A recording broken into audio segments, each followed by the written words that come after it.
The first question I have for you is, what was it that inspired you to attend this service trip with us? Oh, that's easy. A love for children. I love kids. I always have. I came back in 2017, and I knew from the time I left that I would definitely be coming back. Well, I actually didn't have any idea what your organization was all about, but I met one of the fellow travelers, Sarah, at Young Living's convention, and she told me that there was a service trip coming up in January, and after knowing her for 10 minutes, she invited me along. I've always wanted to go to Africa, but it was just a, want. We just put it on the list. Spiritually, I felt it was something that the Lord was calling me to do again. I definitely fell in love with the children and the staff and Uganda in general, but I did feel that it was something that God wanted me to do. When the opportunity arrived, I quickly said yes because I was drawn to go, not knowing what to expect. The first time it was just an amazing experience, and it's the connection that you make with the people that really bond you across the ocean. I like teaching kids. I like working with kids. And that was the very first thing that drew me. I've always wanted to come to Uganda. I felt pulled here or called here, and so I said yes.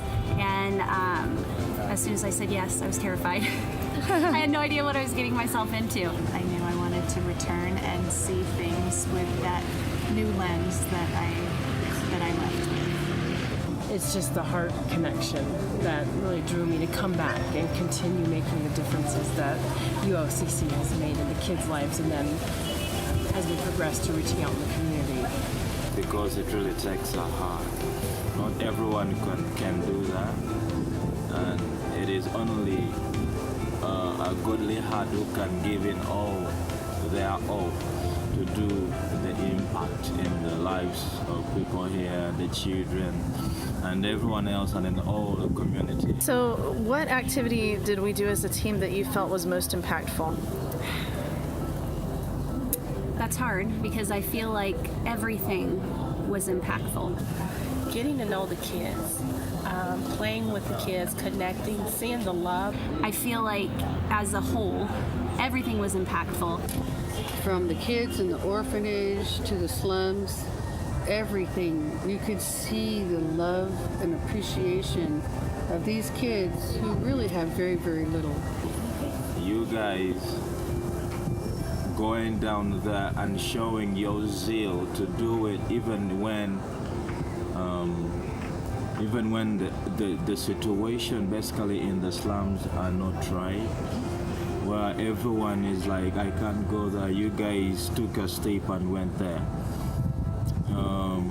Giving out medication, going to Biengo, pick the kids, showing the love all through and through the families. I think that's a good thing. I definitely connected with the older boys at the orphanage. I have 4 boys of my own, ranging in ages from 18 to 9. So when I looked at these older boys, I thought of like what my boys would be like had they not had the love and the guidance that we've been able to give them. And my heart just broke. It just broke for these kids. There was one individual that I didn't really know much about that I found out a little bit more about this time. I guess that was Otagi. Mm-hmm. He had a point where he broke down emotionally just because he couldn't understand why people were being so nice to him. We were giving out clothes to all the children. We were spending time with them. We were donating and giving out all kinds of things that they needed. And it just seemed that it couldn't really wrap himself around why people were able to do that. They're still little boys. Like, they're little boys in this grown-up body, you know? And there were 2 in particular that I really like the challenge of the tough exterior, because I know underneath that tough exterior, I have one of my own that's like that. Underneath that tough exterior is a heart of gold. What has really stuck with you as being one of the most meaningful connections that you made while we were here? I think getting to know more about Moses and Frank and how they became a part of the orphanage. I would say Daniel, because he's given so unselfishly. He's giving his life basically to take care of the children. They all knew Daniel in high school. They weren't friends that hung around each other.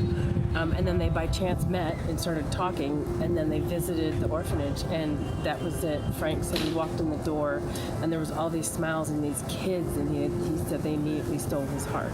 And that takes a lot. I mean, it's a lot with just my 2 children. And he has 72 children, and they love him. I think that it's just wonderful. It's nice to know the connection and how did these people get involved in the orphanage, because they weren't really getting paid. It was a tough situation, but they were giving what they had, which was their time.